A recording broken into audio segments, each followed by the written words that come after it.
Señoras y señores, estimados auditores de Entre los Archivos, bienvenidos sean a un nuevo capítulo. En este caso, debido a las circunstancias, he decidido hacer este capítulo especial, un poco fuera de calendario, para tratar un poco el tema de los conflictos que ocurren al interior de los países cuando dentro de un país hay o muchas nacionalidades o no existe una nacionalidad. ¿A qué me refiero en este caso concreto?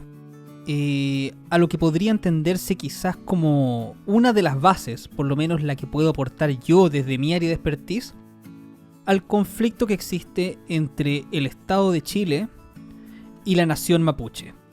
Además del conflicto que existe entre miembros de la nación mapuche y las madereras o industrias, o todas las industrias, la verdad, que existen en el territorio mapuche. El tema es un tema muy complejo. Este podcast no tiene ni la intención de hacer un análisis profundo de algo que no se puede resumir en tan poco tiempo, ni tampoco buscar todas las soluciones. Simplemente ser un granito de arena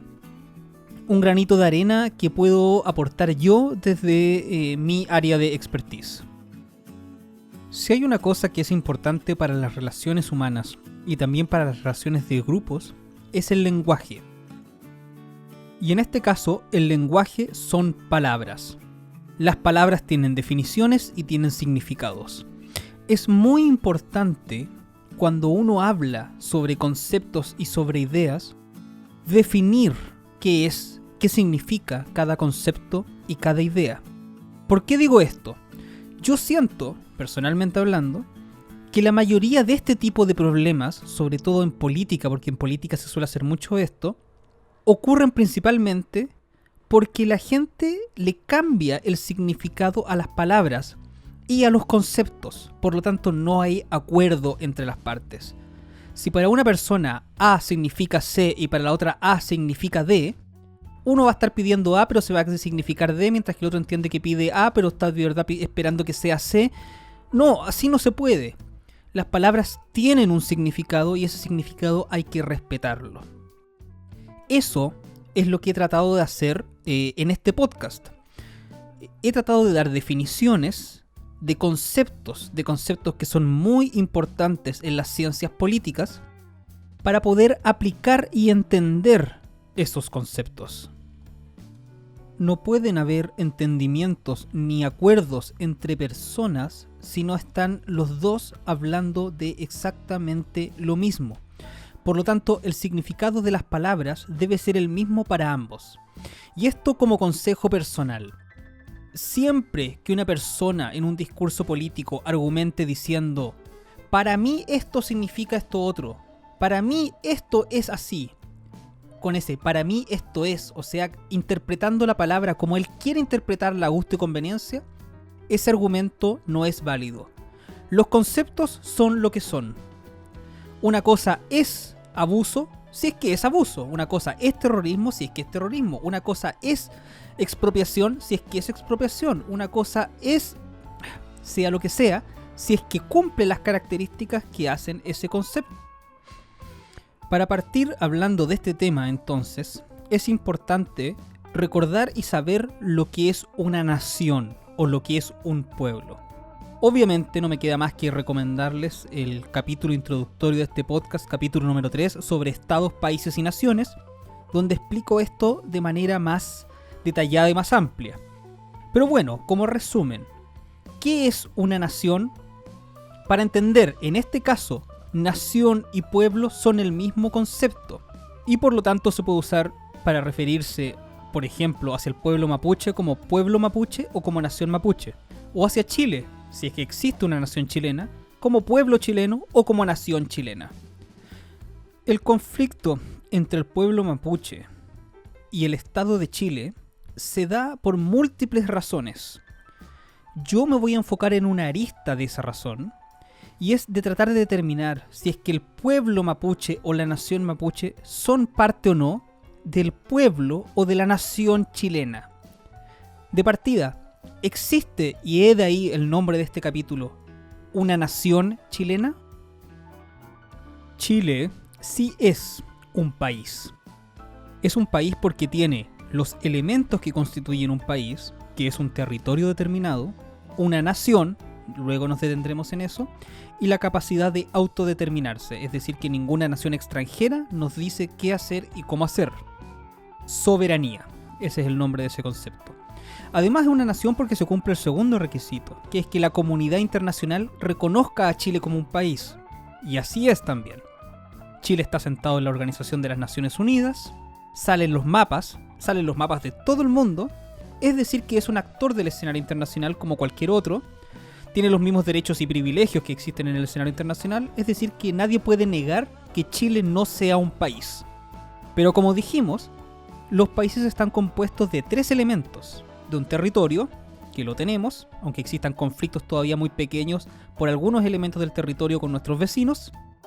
Tenemos la soberanía, que es la capacidad de autodeterminarnos, aunque siempre hay una intriga o una polémica ahí porque la soberanía no es absoluta. Cuando uno firma tratados internacionales, se compromete a algo, por lo tanto pierde poder sobre ese algo. Pero bueno, soberanía hay entendida de la buena manera. Y la pregunta es, ¿adentro de nuestro país hay una nación? ¿Qué es una nación? Vamos a repetir. Una nación es un conjunto de personas con características similares. Eso es todo. ¿Qué características similares como para poder llamarnos una nación? Antiguamente eran 2. Que tengan un lenguaje en común y que normalmente hayan profesado una religión en común. Así es que en la antigüedad las diferentes tribus, a medida que iban creciendo, se iban convirtiendo en pueblos o en naciones, cuando ya se podía identificar, mira, ellos son los de allá, son los hititas, son los aqueos, son los griegos, son los romanos, son los noruegos, son los... sea como sea. Un grupo de personas que pensaban igual, tenían una misma religión que los unía, tomando en cuenta la época donde se creía mucho en las religiones, y tenían un lenguaje en común. He ahí las naciones. También hay casos intermedios, es decir, grupos humanos que, claro, este grupo humano, este pueblo, esta nación tiene el mismo lenguaje que el de allá, pero existe algo que los diferencie, por lo tanto no quieren convivir juntos y tienen naciones separadas. Hay muchos lugares del mundo donde diferentes países o diferentes naciones hablan el mismo idioma o comparten religión o comparten algo, no hay que ser completamente diferente para ser un pueblo. Pero tienen otras características que los hacen diferentes y no quieren compartir con los demás. O quieren por lo menos tomar sus propias decisiones solos. Eso es una nación. Yo me imagino que cuando se inventó el concepto de país, de Estado-nación, se pensaba que cada nación, cada pueblo, cada grupo humano con características similares tuviera su propio país. Pero lastimosamente la realidad es bastante más cruel que la teoría. Por lo tanto, no siempre fue así. Hubo muchas naciones que quedaron sin país, que quedaron dentro de otro país con otra nación más poderosa, que quedaron divididas en muchos países. Y a veces cuando las naciones son muy diferentes unas de otras, se causan problemas, se llevan problemas, la convivencia no es fácil. Un ejemplo de esto, fuera de Chile, es el pueblo kurdo. Cuando cayó el Imperio Otomano y se formaron los países de Oriente Próximo, prácticamente los países se hicieron, por así decirlo, con lápiz y regla sobre el mapa, sin tomar en cuenta las realidades locales. Y hubo un pueblo, el pueblo kurdo, que añoraba su país, el Kurdistán, pero quedaron repartidos entre una parte de Siria, una parte de Irak y una parte de Turquía. Hoy en día, esos kurdos, que son cerca de 40 millones, no tienen su propio país y están separados, y ellos quieren estar todos juntos y formar su propia nación kurda, el Kurdistán. Otro ejemplo de esto es lo que pasa en el País Vasco, que es una región de España que no se identifican como españoles y quieren estar muchas veces, o muchos de ellos, fuera de España, por lo tanto tienen intenciones de separarse. Bueno, luego retomaremos este tema para entender lo que pasa al interior de Chile. Por ahora vamos a concentrarnos en el macro tema. Ya que sabemos lo que es una nación, ¿existe o no una nación chilena? En este caso se mezclan 2 factores que son muy importantes. 1. El contexto intelectual con el cual se creó Chile. Y número 2, la realidad que había en Chile al momento de crearse como país, de independizarse de España, de dejar de ser una colonia. Vamos con el primer elemento entonces. Cuando Chile se independizó de España y decidió ser un país, tomó parte de los valores que habían de la Ilustración en ese momento, con los cuales se pensaban que funcionaban los países. Y de esa manera Chile se convirtió en un país unitario, centralizado y presidencialista. Esos tres elementos hoy en día son muy cuestionados, pero hay uno de ellos, que es el importante para este caso, que tiene especial atención para este conflicto, que es el hecho de que Chile sea un país unitario. ¿Qué quiere decir que un país sea unitario? Bueno, quiere decir que todos los poderes del Estado existen solo una vez, por lo tanto existe solo un poder ejecutivo, un presidente que gobierna todo el país, un poder legislativo, es decir, que hace las leyes y las leyes son para todo el país, y un solo poder judicial. Eso quiere decir que solamente una institución se encarga del cumplimiento de todas las leyes que son por iguales para todo el país. Quiere decir que las leyes son unas solas y afectan a todos por igual. Si yo escucho eso en mi teoría sin saber nada, no puedo estar más de acuerdo. De hecho, yo siempre fui muy apoyador del sistema unitario, porque claro, suena muy bien. Todos somos iguales. ¿Iguales en qué? Iguales en derechos, iguales ante la ley. Nadie puede destacar por sobre otro por alguna característica genética o tener algún privilegio extra que no tengan los demás. Bueno, es obvio que esto no se cumple en la vida real, pero en teoría, eso para mí me suena espectacular. De hecho, cuando yo miraba el mundo, decía, ¿cómo va a ser el mundo del futuro? Me imaginaba lo siguiente, y esto es una apreciación súper personal. Yo decía, existen dos tipos de actividades. Las que tienen que ver con algún origen tuyo y las que no.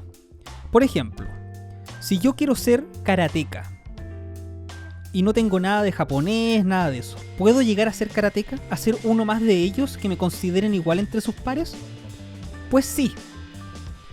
Entonces, el karate va a ser una actividad que perdure, va a ser una actividad del futuro, donde cualquiera puede ser uno de ellos sin importar de dónde venga, sin características genéticas. Ahora, si yo por ejemplo preguntara, o quisiera ser un samurái, la verdad que no sé cuáles serán los requisitos para ser samurái, pero supongo o imagínense que para ser samurái es sí o sí obligatorio ser japonés. ¿Podría yo ser entonces un samurái? Pues no. Entonces existe una cierta discriminación para ser samurái en función de una etnia, de eso mismo. Entonces, yo decía, ser samurái no va a ser una actividad del futuro. En el futuro vamos a ser tan iguales todos que todas las actividades van a poder ser hechas por todas las personas. El mundo va a ser realmente unitario. Vamos a ser todos iguales. Eso era lo que yo pensaba. Si yo ahora observo la tendencia, al parecer las cosas van para otro lado. Y el segundo elemento que habíamos dicho es la realidad que existe en este país. Este país, cuando se fundó, cuando se independizó, estaba formado por colonos o hijos de colonos españoles que llegaron durante la colonia, gente de herencia cultural y genética europea, muchos mestizos, y gente de los pueblos indígenas que aún vivían por acá. O sea, éramos un tutti frutti, un collage tan grande y que de verdad teníamos muy poco en común.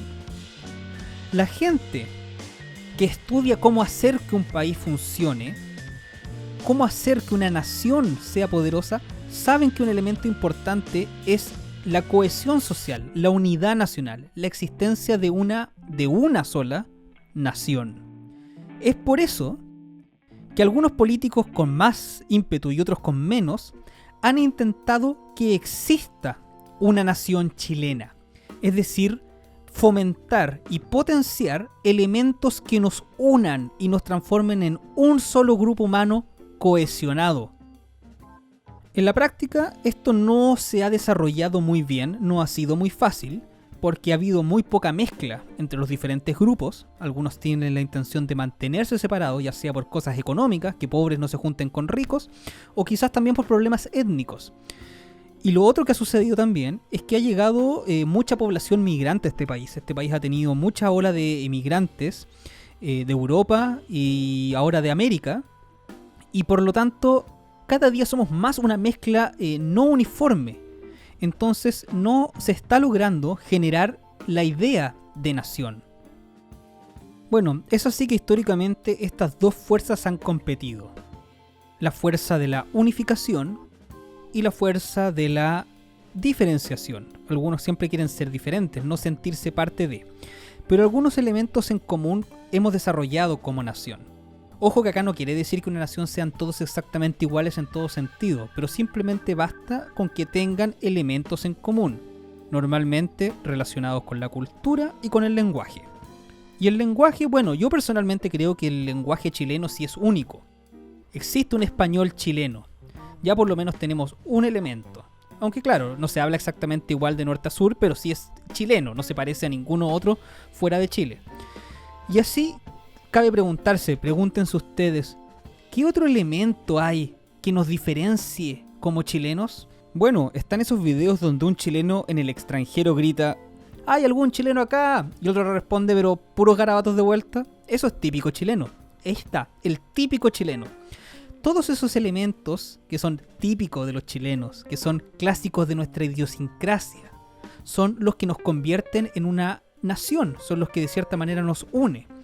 Pero obviamente, a diferencia de las naciones europeas o asiáticas que llevan milenios conviviendo juntos y formando estas tradiciones que los unen, en Chile apenas llevamos 200 años, lo cual es muy poco, y éramos muy diferentes en el inicio, por lo tanto aún nos cuesta mucho buscar elementos en común.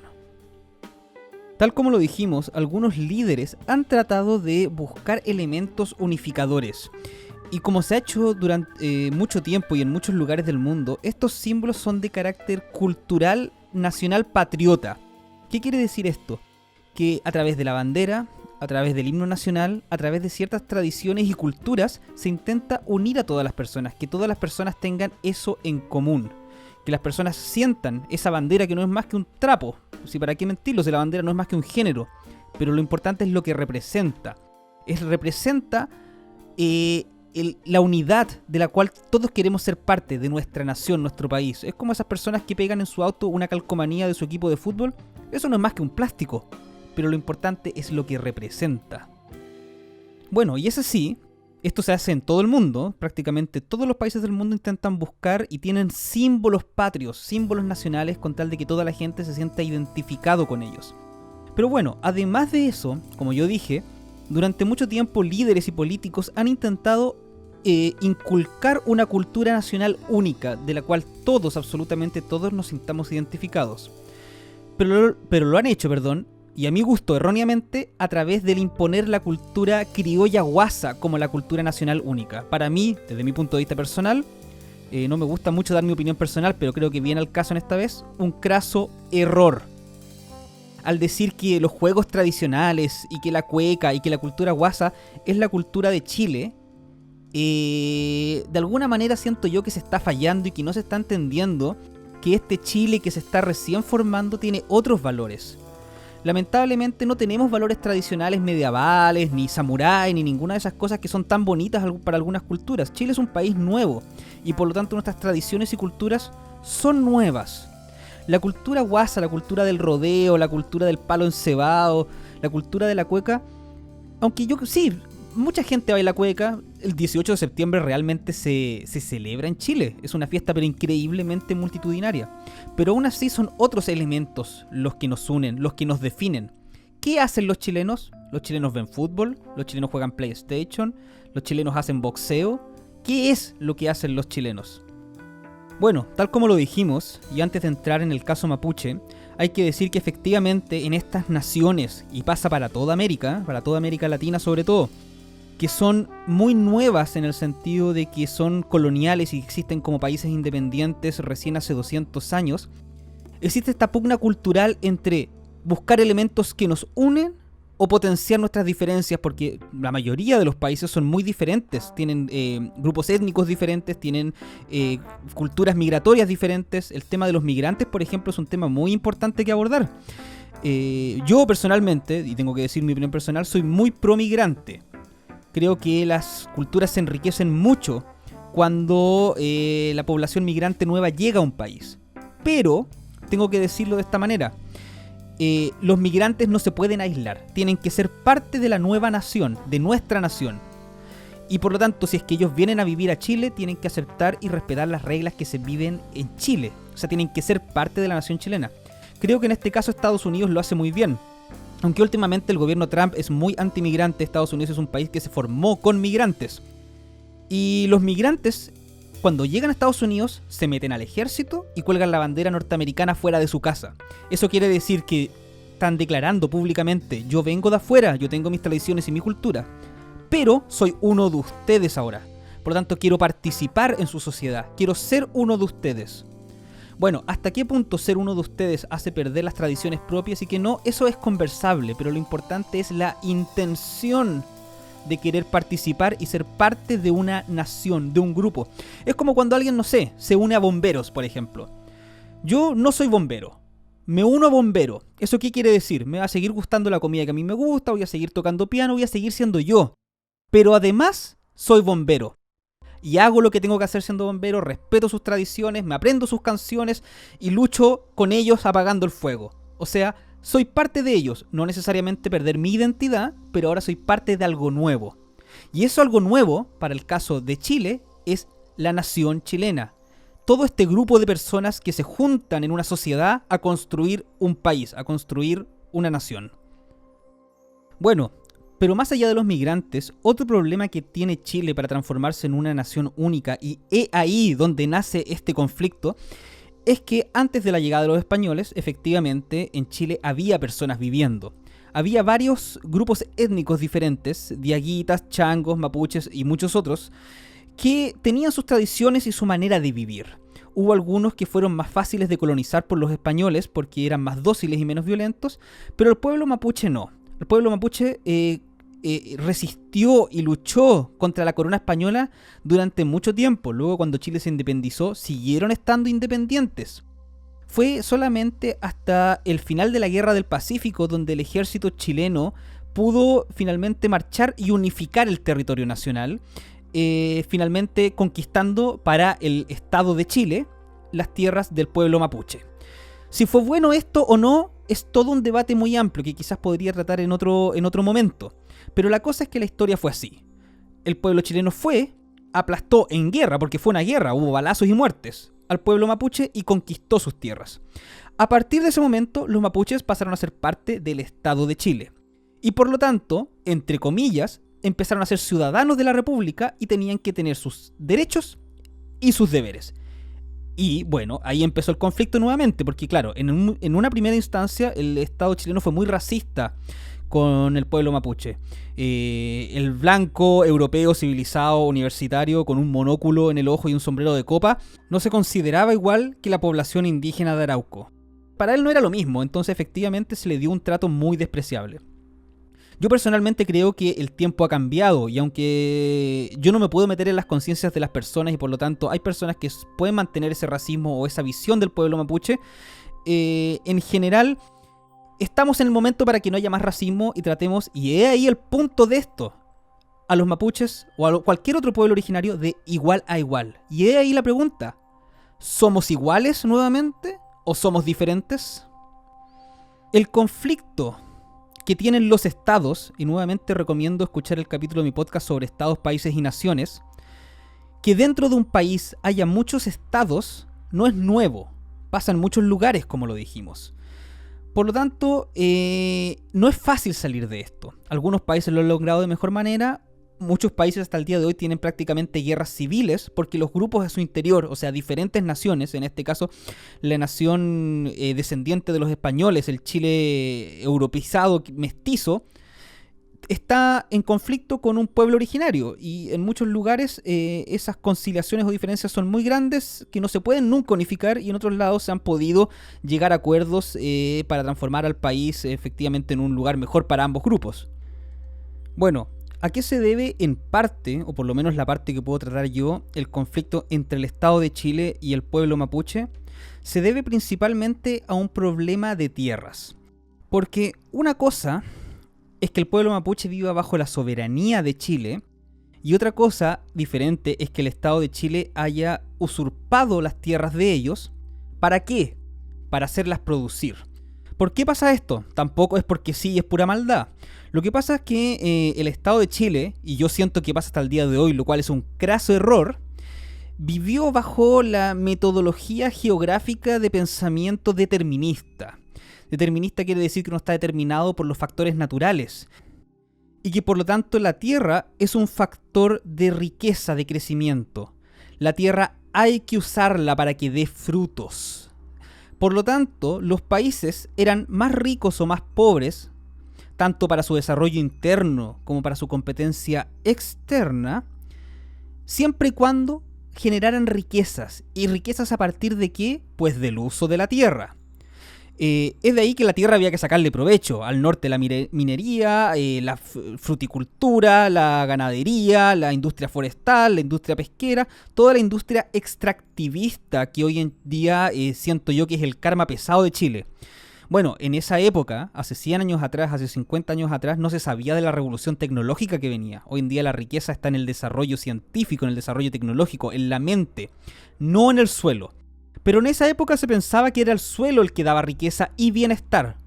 Por lo tanto, el suelo había que usarlo. Y por lo tanto, el Estado chileno tenía que usar el suelo, ya sea para producir el Estado o para que produzcan las personas, entre comillas, privados. Pero el suelo había que hacerlo producir. Por lo tanto, las tierras de la Araucanía, de la 9ª región, 10ª región, parte de la 8ª, se tenían que utilizar para producir. Y es ahí que muchas de las tierras ancestrales mapuches se empezaron a utilizar para producir. Y hoy en día, un grupo de estos personas descendientes de los mapuches que les fueron robadas sus tierras, reclaman de que ellos quieren sus tierras de vuelta, por múltiples razones. Es ahí el origen, o en gran parte del origen de este conflicto. Respecto a este tema, hay mucha evidencia para quizás ambos lados, si uno quisiera meter o comprometer con algún lado de la causa, de que dicen que las tierras fueron robadas, algunos dicen que las tierras fueron robadas pero después se las devolvieron, y después dicen no, que fueron vendidas baratas, y después esto de acá, bla, bla, bla.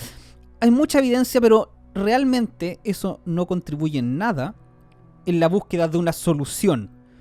La historia fue como fue, es muy larga para ser explicada acá.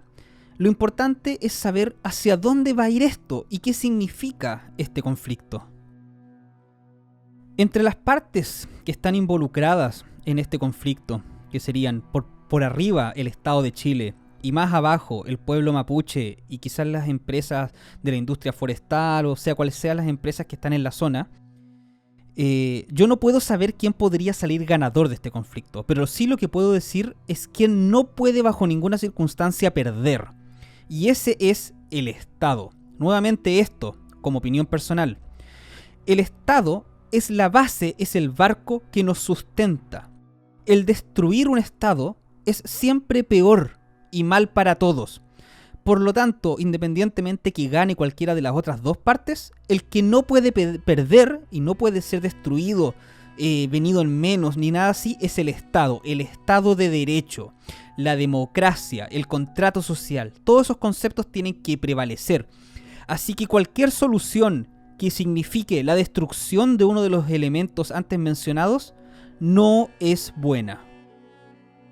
Respecto a las industrias de la zona, yo personalmente, y nuevamente es una opinión personal, yo al principio de este podcast dije que mi podcast era de carácter académico, y cuando yo hago opiniones personales realmente las digo así, que esta es mi opinión súper personal. En mi caso, para las industrias de las zonas, a mí no me importan en nada, yo no les veo futuro. Yo creo que el futuro de Chile está en la tecnología. Chile debería estar haciendo satélites, no plantando árboles.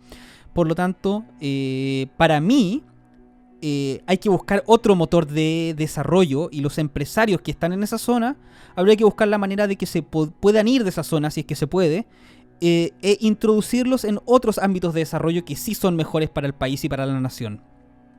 Por lo tanto, respecto al pueblo mapuche, y ahí llegamos quizás a una de las partes más importantes de este problema.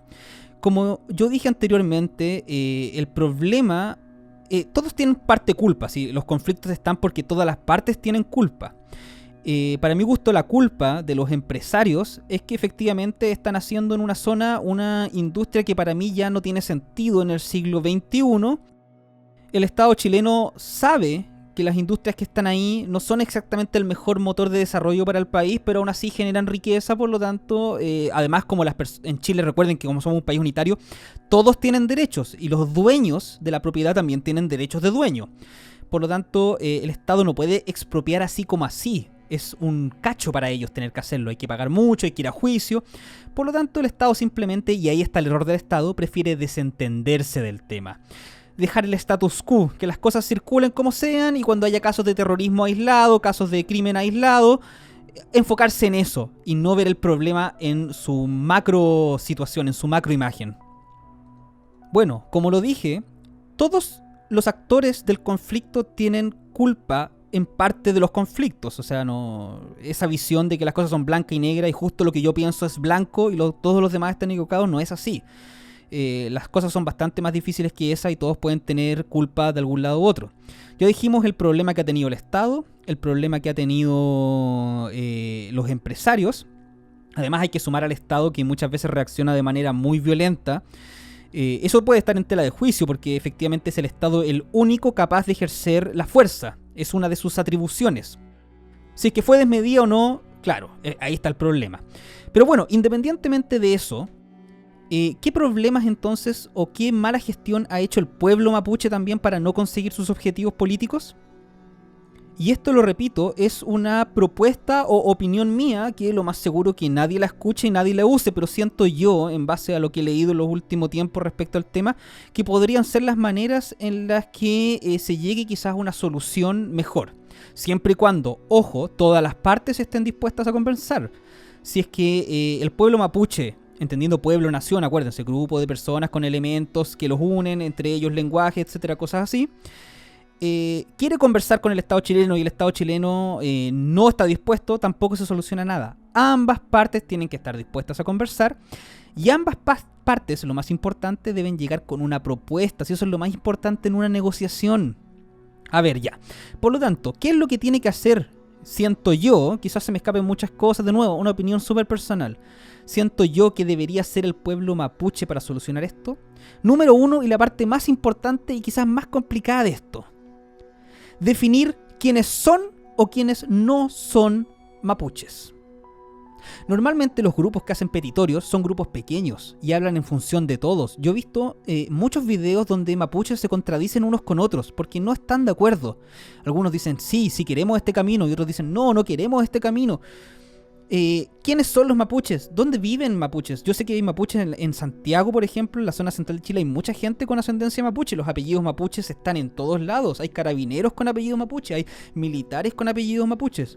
Por lo tanto, es muy importante definir quiénes y para quiénes son los petitorios. Quiénes son los mapuches que piden y para quién o cómo se va a afectar a ellos y a los demás lo que piden. ¿Ya? El tema de identificarse como pueblo originario es muy ambiguo, muy vago, o por lo menos, ya, no digamos que el petitorio es parte de todos los mapuches, pero por lo menos que un grupo significativo grande, es muy importante en política la masa crítica, la cantidad de personas, haga un petitorio. Es decir que en la mesa se sienten, ojalá con un solo líder, y este líder represente a una gran cantidad de personas que se identifican con el pueblo mapuche como mapuches o con la causa, pero lo importante es que sean un grupo definido. No pueden ser que sea tan etéreo. Mientras la cosa sea etéreo, nunca se va a llegar a una solución. El segundo punto importante es definir, cuando hablamos de temas territoriales, el territorio que quieren, pero exacto. Para llegar a una negociación clara que esté escrita en la ley. Recuerden que en un Estado de Derecho la voluntad popular se manifiesta en la ley, tiene que quedar por escrito. Por lo tanto, se tiene que decir exactamente qué tierras se quieren, pero con centímetros de precisión. O sea, quiero a partir de esta reja, a partir de este árbol, a partir de este río, de acá para allá, tanto y tanto. No se puede seguir hablando, y yo sé que es muy difícil esto para el pueblo mapuche por su cosmovisión, pero en este caso tienen que ser capaces de abstraerse y negociar un poco más rigurosamente. Y definir exactamente, nosotros queremos las tierras de acá para allá, de allá para acá, este es nuestro pueblo. Y acá viene el punto número 3, ¿para qué lo quieren? ¿Qué va a pasar con esas tierras? Ya, por ejemplo, una idea que se me ocurre, que esas tierras estén libres de explotación económica. Me parece súper razonable. No sé cuántas hectáreas, por ejemplo, como son las reservas en Estados Unidos, que sean no se pueden tocar económicamente y que sean para que la naturaleza aflore y viva libremente y ellos puedan vivir e identificarse con la naturaleza como siempre lo han hecho. Que sean como un parque nacional, pero un parque nacional no solo de naturaleza, sino de cultura. En este lugar se vive y se lleva la cultura y la vida mapuche. Me parece muy muy razonable, pero eso tiene que estar por escrito así, y como dije yo, con centímetros cuadrados. O sea, como el Parque Nacional tiene un límite, esta pequeña como micronación, que ojo, mapuche, este micro territorio mapuche tiene que estar exactamente igual, y tienen que estar definidos por ley qué es lo que se puede y qué es lo que no se puede hacer dentro. Por ejemplo, ¿se va a dejar entrar a los chilenos? Si un chileno se identifica como mapuche, pero ellos no lo identifican como mapuche, ¿lo van a dejar entrar? ¿Se va a ejercer la ley allá adentro? Si un niño nace allá adentro, ¿va a tener todos sus derechos de la infancia asegurados? Bueno, todas esas cosas hay que definirlas y explicarlas, pero no pueden quedar ambiguas. Tiene que ser, número uno, como dije, bien definidas, bien negociadas, y número dos, no pueden romper con el Estado de Derecho.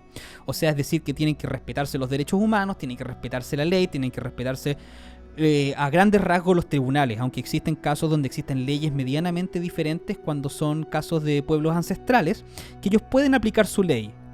Pero las leyes grandes respecto a código penal, respecto a derechos humanos, tiene que primordial, y opinión personal nuevamente, tiene que primar la ley del país. Bueno, esas cosas hay que negociarlas también y conversarlas. Y por último, quizás el tema más importante y donde más problemas haya, es que, ya, por ejemplo, si el pueblo mapuche pide 10, ya, nosotros queremos todo esto, que pide 10, tiene que estar dispuesto a irse con 3 o con 7. Un número entre eso. Cuando uno negocia, tiene que estar dispuesto a ceder también. Por lo tanto, si yo pido 10, tengo que estar dispuesto a ceder algo de lo que yo pida. No va a ser todo exactamente como yo quiera. No puedo ser tan iluso y también avaro de pensar que... Porque si no, no sería negociación. De pensar que todo va a ser como yo quiero y no hay traba para ceder un poco. Por lo tanto, efectivamente, si yo pido 10, puedo negociar muy mal e irme con 3, o puedo negociar muy bien e irme con 7. Lo normal es que si yo pido 10 me vaya con 5. La mitad de lo que yo quiero, la otra persona tiene la otra mitad. Por lo tanto, sean cual sea la negociación que pase respecto a esto, tiene que estar dispuesto a cederse en un punto. Yo verdaderamente acá soy quizás muy ilusionado, en el sentido de que yo veo a través de mi propuesta, que como digo puede ser cualquier otra, pero la cosa es que veo que puede haber una solución, pero la solución siempre tiene que ser a través de la conversación y, para mi gusto, a través del respeto del Estado de Derecho, de la sociedad, del contrato social. Esos son los pilares que fundamentan la convivencia y la supervivencia de las personas dentro de un país. Si no escuchan el resto de capítulos de mi podcast, se van a dar cuenta lo importante que es que el Estado como maquinaria, el Estado como sistema de protección de la gente, sobreviva. Cuando el Estado cae, caen todos. Por lo tanto, es muy importante que en este caso tampoco caiga el Estado. Y bueno, el último punto para relacionarlo con lo que ya veníamos hablando es ¿hasta qué punto el pueblo mapuche es parte de la nación chilena? Como yo dije, la tendencia últimamente está yéndose hacia el camino de que efectivamente las naciones sean multiculturales. Es decir, que dentro de un estado pueden vivir muchos grupos diferentes, muchas naciones diferentes, que efectivamente pueden tener algunos elementos en común, pero por otro lado también pueden tener sus diferencias. Por lo tanto, esa visión que veía yo de que seamos todos iguales, quizás no es el futuro, y quizás el futuro es que haya diferentes grupos con diferentes culturas y diferentes maneras de ver las cosas. Podemos avanzar, por ejemplo, hacia un estado federal. Importante ver eso, cuando diferentes regiones tengan sus propias leyes. Bueno, hay muchas propuestas, muchas cosas por hacer, pero lo importante es que hay que definir y ver qué es lo que define la nación chilena. Si la nación chilena es unitaria, somos todos iguales en cultura y en leyes, o somos diferentes en cultura pero tenemos las mismas leyes, o somos diferentes tanto en cultura como en leyes, pero simplemente también ya si somos diferentes en cultura y en leyes, ¿qué nos une por lo menos? ¿Nos une la capacidad de sobrevivir? Como muchos países lo han hecho, a veces imperios se han unido solamente por estrategias militares, y así asegurar su subsistencia cuando se han visto amenazados por otro país. Bueno, no lo sé, como sea, vale la pena cuestionarse cuando ustedes terminen de escuchar este podcast, si es que existe algo llamado Chile, donde todas las personas que vivimos adentro tenemos algo en común, tenemos algo que nos une. O si simplemente somos tan diferentes que lo mejor es separarnos, dividirnos y terminar Chile, cerrar Chile con una llave, con una puerta por fuera y se acaba el país. Lo cual, déjenme decirle que es efectivamente un craso error. Nuevamente repito, es el Estado, el país, los que nos sostiene, lo que nos da las herramientas de cohesión social y de oportunidades para sobrevivir. Sin Estado, los países, donde el Estado ha fallado lo pasan muy mal. Por lo tanto, no destruyamos el Estado, no destruyamos el país. Busquemos, si es posible, los elementos, sean cuales sean estos, que nos unen como país para poder llevar adelante una vida. Siempre y cuando, y obviamente no se puede evitar esto, podemos también potenciar nuestras diferencias, pero de manera armónica y bajo siempre el imperio de la ley, que es lo más importante. De hecho, muchos autores dicen que lo que une finalmente a toda la nación es la ley, porque la ley es la manifestación por escrito de lo que no se puede, de lo que no se debe hacer, lo que es correcto y no es incorrecto. Bueno, gracias por haber escuchado este capítulo, un poco especial, un poco salido de pauta debido a la contingencia, se me ocurrió hacerlo. Este es un capítulo con poco contenido académico y más bien una reflexión donde incluyo un poco de terminología y un poco también de mi opinión personal respecto al tema. Por lo tanto, claro, este es un capítulo un poco apartado de la línea del resto de los capítulos que son más bien sobre conceptos, ideas y para tratar de entender de manera académica lo que está pasando. Bueno, me despido. Recuerden por favor, si es que pueden apoyarme en mi Patreon, donde tengo mucho material adicional a todos los capítulos para la gente que quiera apoyar. No olviden darle like, suscribirse, comentar y sobre todo recomendar este podcast para que más gente lo escuche. Muchas gracias y nos vemos en el próximo capítulo de Entre los Archivos.